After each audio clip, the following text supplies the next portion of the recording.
Hi, this is Shambhavi. Welcome to my weekly podcast about spirituality, love, death, devotion, and waking up while living in a messy world.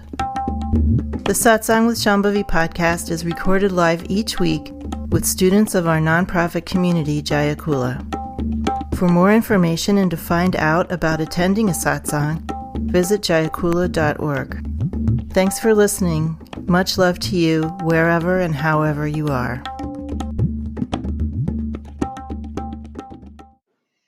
I'm going to read you something Swami Rudrananda wrote. You have to make up your mind whether you really wish to grow, whether you really wish to surrender you, or whether you wish to hang on to the 6 million extraneous things which haven't nourished anybody for 10,000 years. It is not the past that is needed. It is the moment that is needed. It is the capacity within you to assimilate the energy as it comes into the universe. The best way not to be attached is to do exactly what I do, talking about himself. Go into your heart and open, and any hurt or attachment that you have burns out. You take a breath inside and you say, I really wish to transcend that attachment. You keep doing that, and you will feel inside you, whatever it is, suddenly start to take fire and burn out. See, a wish in a human being is extraordinary. It's an extraordinary property. It is so fine that it can soak through anything. It is so very fine it can go through bone, it can go through skin, it can go through steel. It has a penetration like a laser beam. And you keep wishing and wishing, and you cut right through into the deepest part of you, so that anything you're attached to, you can burn out completely. And then it will reform without the attachment. It doesn't mean that you won't have it, it means that you won't be attached to it. So, of course, Rudy was an American tantric teacher, very much attached to kind of way of approaching life as work and struggle and burning things out. And he was really into like tapas, hard, hot work. And that's not the way everything has to be done. That's just one flavor at one stage of spiritual development, the way that things are done. Nonetheless, what he says about having a very deep, he says wish, I would say desire, having a very deep desire and sincerely, continually expressing that desire while you are opening your heart he's absolutely right. It's like a laser beam that cuts through and helps to unwind karma. That desire, the reason why you can't just sit around and say, oh, I wish I were free of such and such an attachment or some other such attachment, is because you're not 100% sincere about it. Part of you is thinking, oh, it would be good if I didn't have that anymore. And the other part of you is thinking, ooh, but it hurts so good. I want to hold on to it. So I don't know about, what 100% sincerity actually means in the context of human life. It's like, what does 100% self-realization look like? Or what does 100% sincerity look like? Who really knows? But I do know that a really concentrated, sincere request is answered. And that it is the most powerful energy that we possess. Part of why we do sadhana every day and why I try to encourage people to do quite a bit of sadhana, like, a couple hours of sadhana a day, is that when we first start, we're not very sincere. We have all kinds of projections and expectations. We sort of half want stuff. Unless we can't come in very much already far along on the path. That happens too. But in general, your average run-of-the-mill committed practitioner is, maybe 35% sincere. And that's quite a bit. But it's not enough for magic to happen, what the kind of thing that Rudy's talking about, where you really start to let go of all of those things that are binding you, the repetitive emotional patterns, the repetitive thought patterns. One of the issues around repetitive emotional patterns and repetitive thought patterns and habits of body, energy, mind is that the insincerity comes from the fact that on some level, for a long time, we still think that we're right to be that way, or that it's normal, or that it's okay, or that we're getting away with it, or that we're justified, or that we have a right to be that way. Or then we might just think, oh no, I'll never not be that way. We're sort of fatalistic about it. Those are the things that cut into our sincerity. We're still in ordinary mind thinking, oh, I had a right to be really angry at that person for 6 years. And then that quantity of your body, energy, and mind was taken up being angry with someone for 6 years, or maybe a lifetime. And that part of you is just going around in a circle, a circuit, repeating the same emotions, living in the past, as Already says, and not available to help you to wake up. And some part of you is thinking, oh, well, that person did something terrible to me, so I have a right to feel this way. And plus, some other part of you is unconsciously feeling it feels good to be angry at this person. This is really an impediment, and it means that we can't sincerely ask to have that anger taken away, to have that anger dissolved, whatever it is. And that's just one example. But as we practice every day consistently for a good period of time every day, and we have all this integrated practice, working with the community and all the things that we do, then eventually the scales start to tip in favor of wanting more freedom. You start to really feel how enslaved you are. And that's when it gets really uncomfortable. And people hate it. They hate feeling that they're enslaved. But even when you're enslaved, you're still hanging on to this shred of conviction that what you feel and how you are and how you're behaving is right or justified or inescapable or something. You're holding on to something. And you have to get to the point where something is holding on, but you don't even have a story about it anymore. And you're just so sick of it. And you really get it that that thing is holding you back. You really get it. You no longer feel like there's any reason for it. You feel like it just totally has you enslaved for no reason whatsoever. And then you can really sincerely ask. And then you can go into your heart and open your heart when those things are arising. It could be anger, it could be sadness, it could be whatever it is, whatever your patterns are. You can really go in there and ask to be relieved of this burden of karma. And you can really do that work of opening your heart in the middle of it. Sometimes I'll say to people say, oh, I'm always feeling something.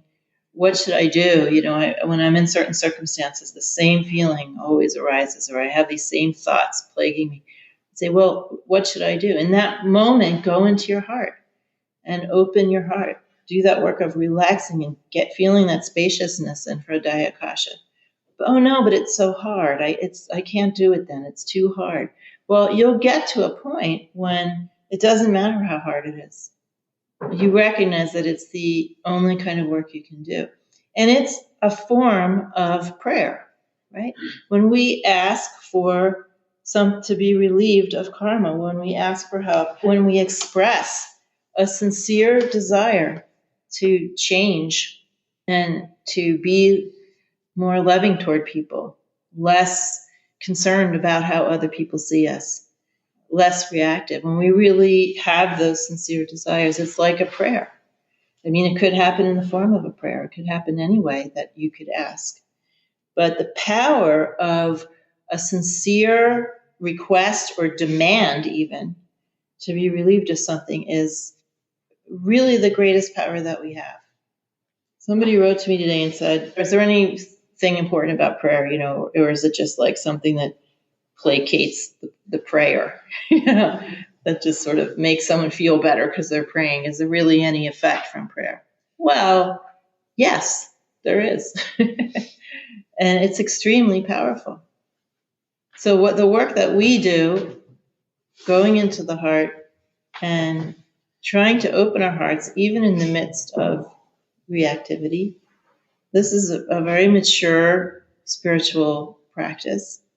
And to be able to do that is the most powerful thing that we can do. In my experience, those moments when energy is really aligned and that request or demand is almost pure, it gets answered instantaneously in a magical way. Now, those moments, even for someone like myself, are few and far between, but they've happened. And miracles have happened because it's like everything just lines up and that request comes out like a spontaneous prayer and it's boom, answered. And even if that doesn't happen like that magically over time, it does. If we continue to cultivate open-heartedness and asking to be relieved of these enslavements we call our personality, over time they are answered.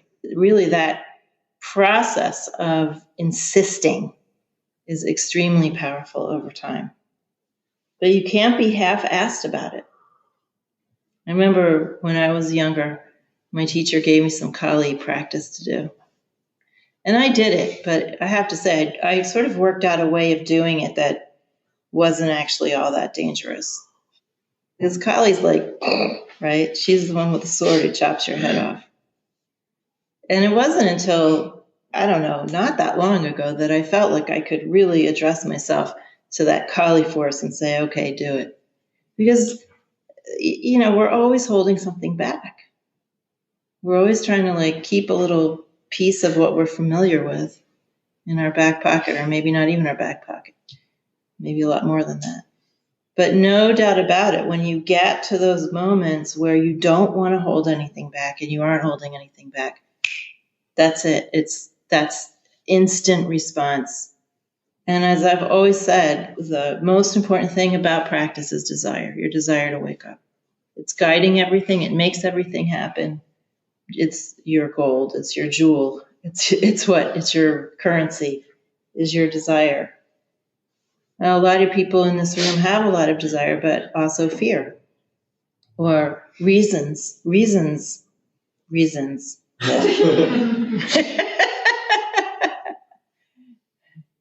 So the idea is that you have to discover your own desire and you have to have the courage to live by it, come what may.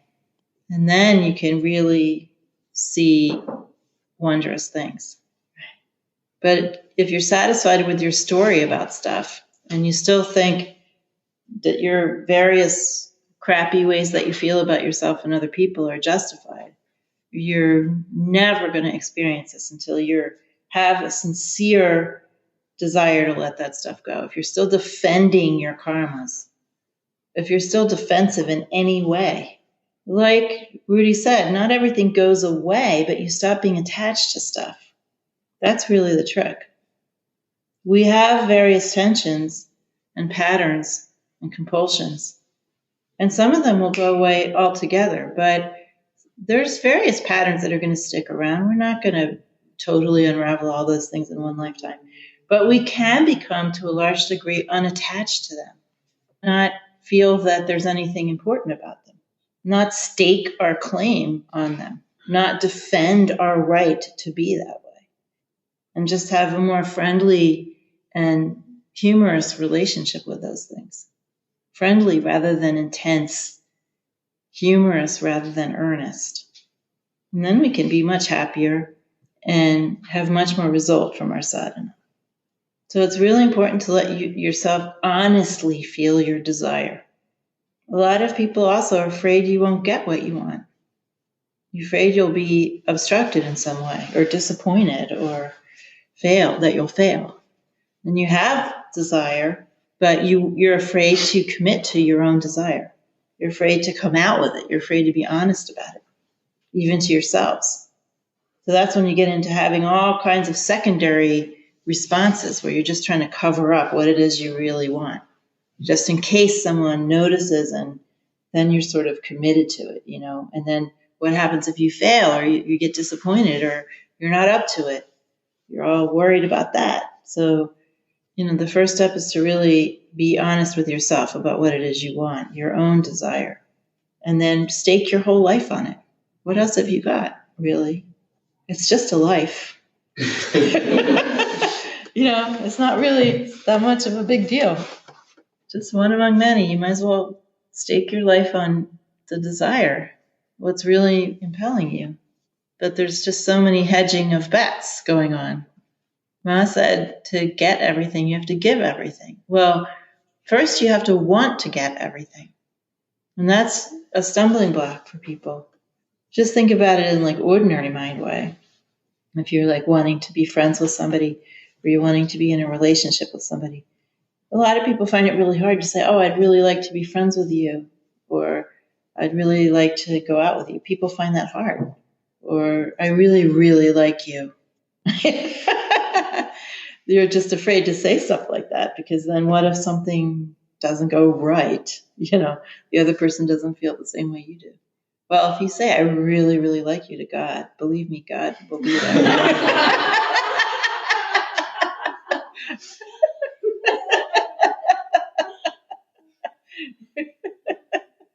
So in a sense, some of the stripping away that people experience as you go along in the path, if you're really practicing. Ma described that process of stripping away. When she was talking once to her principal disciple, Baiji, she said, I'm going to take everything from you until there's nothing left but me. And what did she mean by that? She meant till all you see is me. And I'm going to take away all your other attachments. She didn't mean she was going to like take all his relationships away and impoverish him and, grind him into dust with her foot. That's not what she meant. She meant she was going to take away all his attachments to everything, and so that all he would see would be her.